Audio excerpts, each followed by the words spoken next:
Hoje pela manhã, o Banco Central divulgou as informações contidas no relatório Focus. Como sempre, faço alguns lembretes.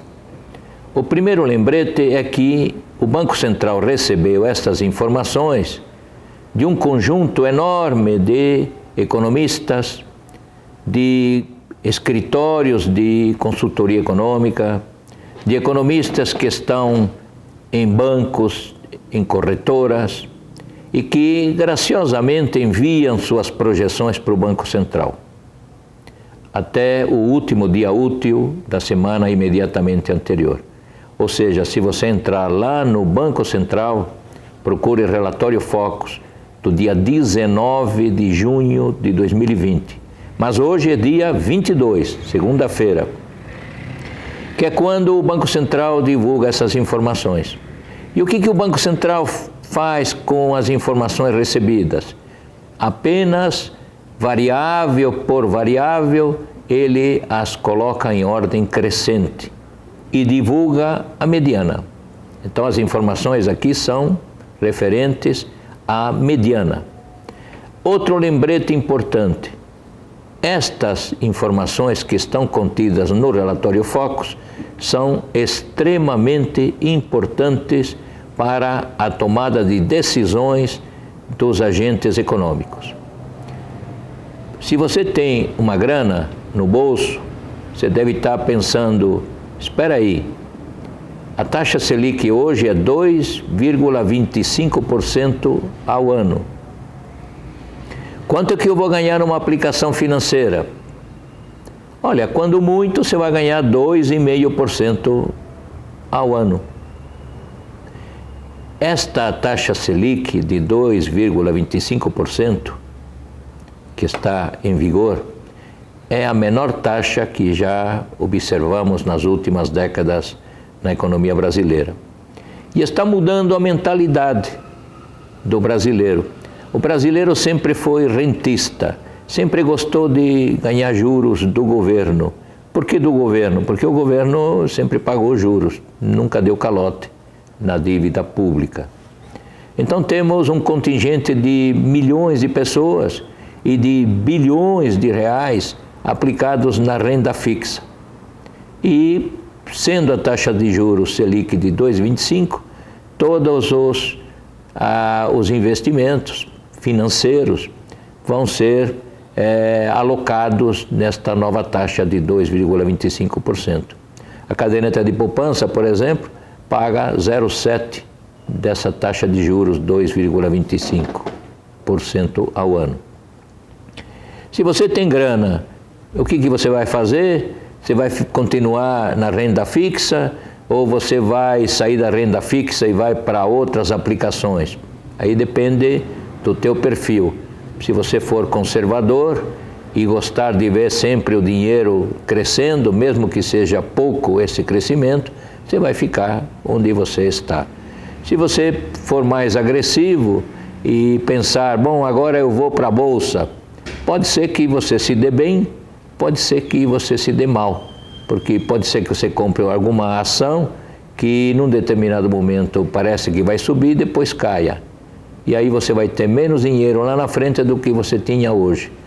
Então, está vendo como a questão da taxa de juros Selic é importante para a tomada de decisões no que diz respeito a aplicações financeiras? É muito importante. Talvez você esteja nesta condição de fazer escolhas. Permanecer onde está pode ser uma delas. Junto com a taxa Selic, nós temos que fazer uma menção ao serviço da dívida. É claro que quanto menor a taxa de juros Selic, menor será o serviço da dívida pública. E aqui eu peguei os dados do próprio Banco Central, das estimativas do Banco Central. O resultado primário, que é o rombo no orçamento do setor público, está previsto em 10,10% do PIB. Algo próximo de 780 bilhões de reais é a previsão de rombo no orçamento público neste ano. Tem uma razão para isso. É a economia de guerra, é o Covid-19 que além dos efeitos perversos sobre a saúde e a vida das pessoas, tem outro efeito perverso sobre o nível de atividade econômica e emprego e renda. Não é verdade? Mas como cai a taxa de juros, Selic, cai também o serviço da dívida. O serviço da dívida está previsto em 4,7% do PIB. Isso dá 344 bilhões de reais a título de pagamento de juros sobre a dívida pública do governo federal. Então, repare, há uma relação entre a taxa de juros Selic, as decisões de investimento das pessoas e também há uma relação com o pagamento da dívida pública. Caindo a Selic, a pressão sobre juros pagos sobre dívida pública também diminui. Aí nós temos outra vertente extremamente importante, com outra variável macroeconômica extremamente relevante, além da taxa de juros Selic, vem a ser a taxa de câmbio. A taxa de câmbio, ela está prevista num patamar de R$ 5,20 por dólar. É uma taxa difícil de prever. Ela tem uma grande volatilidade, depende muito das decisões do Federal Reserve americano. E é claro que também depende do andar da nossa economia. O que nós estamos observando é que com essa taxa de câmbio prevista de R$ 5,20 por dólar, está havendo no tocante à balança comercial, estamos tendo aqui uma previsão de crescimento de 52,5 bilhões de dólares de balança comercial, de saldo positivo na balança comercial. Na conta corrente temos um saldo previsto de perto de 24 bilhões negativos. E lembrando que a conta corrente é a somatória da balança comercial, balança de serviços e transferências unilaterais. E por último, aqui nessa parte do setor externo, temos uma previsão de investimento estrangeiro direto de 60 bilhões de dólares. Então, estão reparando, as variáveis estão uma correlacionada com as outras. Não é à toa que estão estas variáveis aqui no relatório Foco. É fruto de uma análise muito detalhada que foi realizada muitos anos atrás, para dar aos agentes econômicos expectativas sobre várias variáveis extremamente importantes na tomada de decisões desses agentes econômicos. Taxa de juros, taxa de câmbio e o resultado primário e também o nominal são extremamente importantes para a determinação das taxas de inflação. E nós temos aqui 3 taxas de inflação que estão sendo previstas, que estão sendo projetadas até o final do ano. Uma é a taxa de inflação medida pelo IPCA, que está prevendo uma inflação de 1,61% neste ano de 2020. Outra taxa de inflação vem a ser o IGPM, que serve de reajuste dos aluguéis, e está previsto em 5,52% até o final do ano.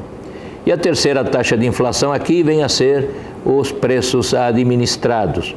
São aqueles serviços que que está na mão do governo e o governo decide qual vai ser o aumento. Por exemplo, metrô, ônibus, municipais, interestaduais e assim por diante.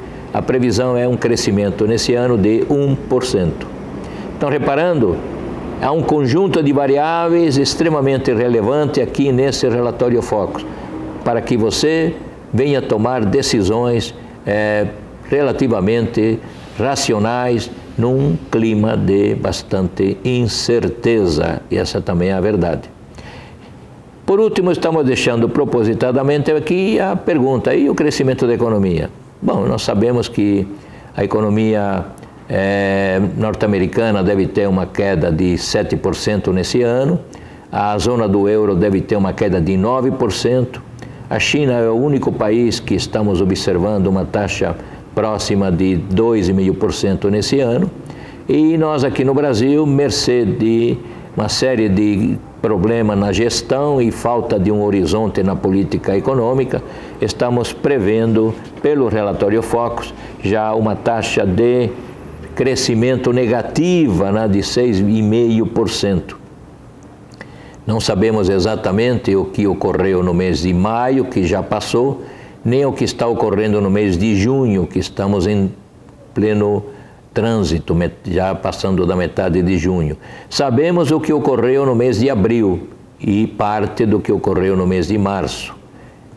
Abril foi um mês em que houve uma queda abrupta do nível de atividade em vários setores. O efeito do Covid-19 sobre o nível de atividade, pelo isolamento das pessoas, não é simétrico. Em outras palavras, há setores que cresceram até durante a pandemia e há outros setores, por exemplo, o setor de automóveis, que teve uma queda de 99% no mês de abril. E isso é extremamente percebido pelas despesas das famílias com relação aos vários bens e serviços que a elas são oferecidos. Falta algo para todos nós, finalizando aqui a nossa análise do relatório Focus. Qual é o projeto do governo, do Banco Central, do Ministério da Fazenda para a retomada? Vejam, todo o crescimento da economia está centrado na despesa agregada. Qual é a despesa agregada que nós temos? Nós temos a despesa das famílias, que é 65% da despesa total, temos o investimento das empresas, temos os gastos de consumo do governo e temos o setor externo. Pelo investimento, mesmo que exista qualquer despesa de investimento adicional, nós não vamos ter nenhum crescimento, nenhuma ajuda, pelo menos nesse momento do tempo. Essa despesa de investimento se esparrama ao longo do tempo. Os gastos de consumo do governo, perto de 20%, vão continuar estáveis, não vai haver maiores mudanças para cima, digamos. O setor externo está extremamente comprometido. Temos uma balança comercial positiva, é verdade, isso é importante, mas o volume exportado, em função da queda da demanda mundial, vai ser bem menor. Qual é o plano que o governo está nos oferecendo para impulsionar a despesa de consumo da família? Não vemos nenhum plano. Vemos apenas, mais uma vez, um emergencial, um valor que deve ser dado novamente às pessoas, porque elas estão precisando desse dinheiro para comprar o pão, o leite e para ter também o seu almoço e o seu jantar para si e para a sua família. Mas qual é o plano? Não há plano de retomada. Mas nós aqui na Ordem dos Economistas do Brasil, junto com o Instituto do Capitalismo Humanista, estamos apoiando o projeto de lei 3.515, esse sim, que vem a ser um belo plano de retomada das despesas de consumo das famílias. E o cálculo que nós fizemos foi muito simples. Mudamos a composição da parcela que é destinada a consumo e a parcela que é destinada para dívida. Hoje em dia, as famílias endividadas destinam 65% da sua renda para pagamento de dívidas e apenas 35% da sua renda para pagamento de bens e serviços necessários para a sua família. O projeto de lei 3.515, ele muda essa propensão marginal a consumir, que passa para 0,65 da renda. Ou seja, dado R$1 a mais, esta família vai gastar 65 centavos para a compra de bens e serviços para si e para seus filhos, para seus familiares. Hoje, para R$1 a mais, ele gasta 0,35. Então, é uma diferença de 30 centavos que seria dada, mas sabe para quantos milhões de pessoas e para que valor? 67% das pessoas estão endividadas. Isso significa algo próximo de 63 milhões de pessoas, que corresponde a 1,85 trilhão de reais que elas recebem por ano. Se eu pego 30% a mais desse 1,85 trilhão de reais que elas recebem a mais, eu vou ter um acréscimo de renda para esses 63 milhões de pessoas que estão endividados, de 555 bilhões de reais.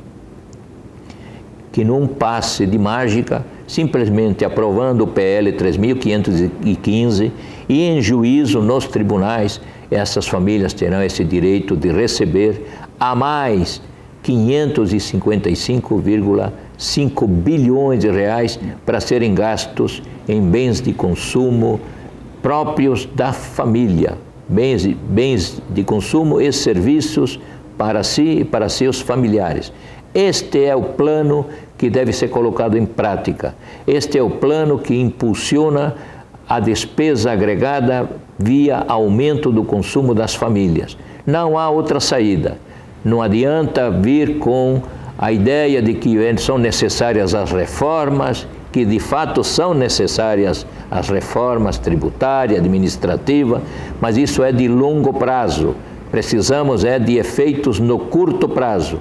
E no curto prazo, nós aqui na Ordem dos Economistas, repito, junto com o Dr. Ricardo Sayegh, que é presidente do Instituto do Capitalismo Humanista, estamos apoiando o PL 3.515, que está na Câmara dos Deputados. Até o próximo Relatório Focus.